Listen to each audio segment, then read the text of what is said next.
Hi friends, ഇന്നത്തെ video ബെഹറിനുള്ളവർക്ക് വേണ്ടിയിട്ടാണ്. ബെഹറിൽ ഒരു കുഞ്ഞ് ജനിച്ചു കഴിഞ്ഞാൽ ഇന്ത്യൻ ബർത്ത് സർട്ടിഫിക്കറ്റിന് എങ്ങനെ അപ്ലൈ ചെയ്യാം, അതിന് എന്തൊക്കെ ഡോക്യുമെന്റ്സ് ആണ് വേണ്ടത്, ഇതെല്ലാം അടങ്ങിയതാണ് ഇന്നത്തെ വീഡിയോ. സ്കിപ്പ് ചെയ്യാതെ കാണുക. അപ്പോൾ നമുക്ക് വീഡിയോയിലേക്ക് പോകാം. ആദ്യം നമ്മൾ ചെയ്യേണ്ടതെന്ന് പറഞ്ഞാൽ ഗൂഗിൾ ക്രോം ഓപ്പൺ ചെയ്യുക. അതിനുശേഷം birth registration Indian embassy Bahrain കൊടുക്കുക. താഴെ വരുമ്പം ഡൗൺലോഡബിൾ ഫോംസ് ഉണ്ട്, അത് കൊടുക്കുക. അപ്പോൾ നമുക്കൊരു ഇന്ത്യൻ എംബസിയുടെ സൈറ്റ് ഓപ്പൺ ആവും. അപ്പോൾ അതിനകത്ത് ഓൺലൈൻ ഫോംസ് എന്നുണ്ട്. ഓൺലൈൻ വിസ ആപ്ലിക്കേഷൻ ഫോം ഉണ്ട്, അതുപോലെ registration of birth of A minor child under section 4(1) അതാണ് നമുക്ക് വേണ്ടത്. നമ്മളത് ക്ലിക്ക് ചെയ്യുക. അപ്പോൾ ഇങ്ങനെ വീണ്ടും ഒരു വിൻഡോ ഓപ്പൺ ആവും. അതിന് താഴെ വരിക, ലാസ്റ്റിൽ സെക്ഷൻ 4 ഉണ്ട്, അവിടെ ക്ലിക്ക് ചെയ്യുക. അപ്പോൾ registration of birth of A minor child at an Indian consulate under section 4(1) അത് വീണ്ടും നമ്മൾ ക്ലിക്ക് ചെയ്യുക.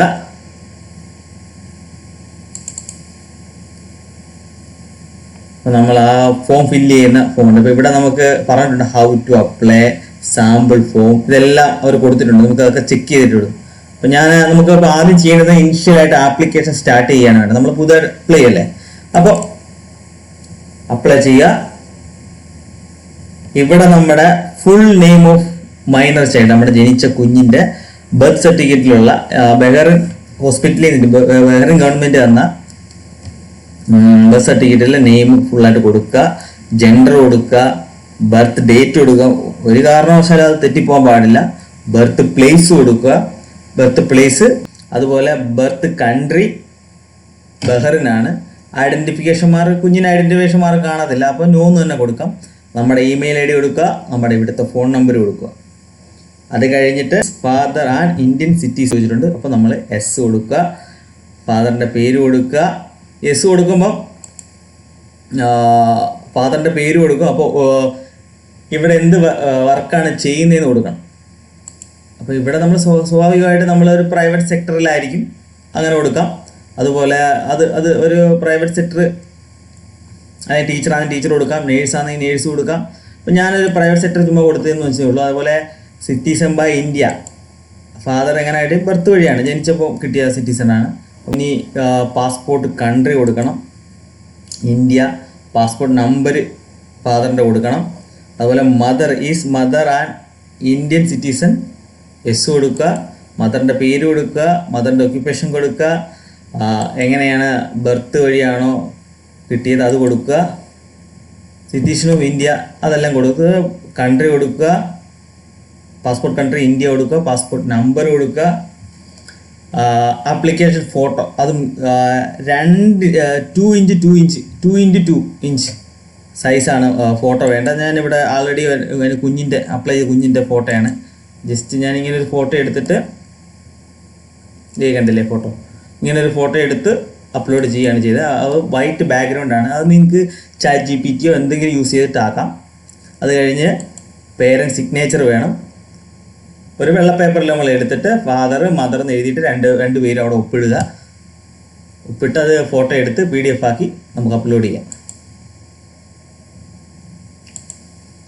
അടുത്ത അഡ്രസ് സെക്ഷനാണ്. അടുത്ത അഡ്രസ് സെക്ഷനിലേക്ക് പോവുകയാണെങ്കിൽ ആദ്യം നമ്മുടെ കുഞ്ഞിൻ്റെ പ്രസൻറ്റ് അഡ്രസ്സ് കൊടുക്കണം. അത് ഇപ്പം കുഞ്ഞ് അച്ഛൻ്റെ വീട്ടിലാണെങ്കിൽ അച്ഛൻ്റെ അഡ്രസ്സാണ് കൊടുക്കേണ്ടത്, അമ്മയുടെ വീട്ടിലാണെങ്കിൽ അമ്മയുടെ അഡ്രസ്സാണ് കൊടുക്കേണ്ടത്. അപ്പോൾ അച്ഛൻ്റെ വീട്ടിലാണ് അച്ഛൻ്റെ അഡ്രസ്സ് ഇവിടെ നമ്മൾ കറക്റ്റ് എൻ്റർ ചെയ്ത് കൊടുക്കണം. Next, where you would like to submit your application. നമ്മൾ എന്തായാലും ബഹ്റൈനിലാണ് അപ്ലൈ ചെയ്യുന്നത്, അപ്പോൾ ബഹ്റൈൻ സെലക്ട് ചെയ്യുക. ബഹ്റൈനിൽ ആകെ ഒരു ഇന്ത്യൻ എംബസിയേ ഉള്ളൂ. ഇത്രയും ചെയ്ത് കഴിഞ്ഞതിന് ശേഷം നെക്സ്റ്റ് കൊടുക്കുക. ഓൺലൈൻ ഫോം ഫൈനലായിട്ട് സബ്മിറ്റ് ചെയ്ത് കഴിയുമ്പോഴത്തേക്കും നമുക്ക് ഇങ്ങനെ ഒരു PDF ആയിട്ടുള്ള ഫോം കിട്ടും. ഇതിൽ നമ്മളൊന്നും കൂടെ വെരിഫൈ ചെയ്യണം, നമ്മൾ ചെയ്തിട്ടുള്ള എന്തെങ്കിലും തെറ്റുണ്ടോ, സ്പെല്ലിംഗ് മിസ്റ്റേക്ക് ഉണ്ടോ, ഇതെല്ലാം നമുക്ക് ഒന്നും കൂടെ ഒന്ന് ചെക്ക് ചെയ്യണം. ഫൈനൽ സബ്മിറ്റ് ചെയ്യുന്നതിന് മുമ്പ് തന്നെ ചെക്ക് ചെയ്യണം. ഫൈനൽ സബ്മിറ്റ് ചെയ്ത് കഴിഞ്ഞാൽ പിന്നെ നമുക്കത് എഡിറ്റ് ചെയ്യാൻ പറ്റത്തില്ല. അപ്പോൾ ഫൈനൽ സബ്മിറ്റ് ചെയ്യുന്നതിന് മുമ്പ്, ഇതിപ്പം ഫൈനൽ സബ്മിറ്റ് ചെയ്ത് കഴിഞ്ഞതിന് ശേഷം വന്നതാണ് ഈ PDF. ഈ PDF നിങ്ങൾ പ്രിൻ്റ് എടുത്തിട്ട് ഇന്ത്യൻ എംബസിയിൽ പോകണം. ഇന്ത്യൻ എംബസിയിൽ ഒരു ആപ്പുണ്ട്, അതുവഴി നിങ്ങൾ ഓൺലൈനായിട്ട് അപ്പോയിൻമെൻ്റ് എടുക്കണം ഏതെങ്കിലും ഒരു ദിവസം. അപ്പോയിൻമെൻ്റ് എടുത്തതിന് ശേഷം നിങ്ങൾ കൊണ്ടുപോകേണ്ട ഡോക്യുമെൻറ്റ്സ് എന്തൊക്കെയാണ്? കുഞ്ഞിൻ്റെ ബഹ്റിനിൽ നിന്ന് കിട്ടിയ ബർത്ത് സർട്ടിഫിക്കറ്റിൻ്റെ കോപ്പി, പേരൻസിൻ്റെ മാരേജ് സർട്ടിഫിക്കറ്റിൻ്റെ കോപ്പി, ഇന്ത്യൻ മാരേജ് സർട്ടിഫിക്കറ്റിൻ്റെ കോപ്പി, അവരുടെ വിസ കോപ്പി, CPRൻ്റെ കോപ്പി, ഇത്രയും കയ്യിൽ കരുതിയിരിക്കണം. അതിനകത്ത് പേരൻസ് 2 പേരും ഒപ്പിട്ടിരിക്കണം, ഫാദറും മദറും ഒപ്പിട്ടിരിക്കണം.